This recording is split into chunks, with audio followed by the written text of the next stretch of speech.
You ask Tiger to solve. This deals with linear equations with one unknown. The final result is x equals 30. Let's solve it step by step. Simplify the expression. Find the greatest common factor of the numerator and denominator. Factor out and cancel the greatest common factor. Swap sides.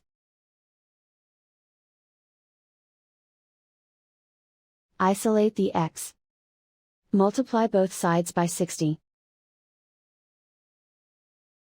Group like terms. Multiply the coefficients. Simplify the fraction. Multiply the fractions. Find the greatest common factor of the numerator and denominator.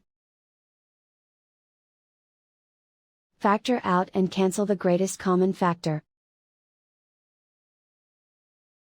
And so the final result is x equals 30.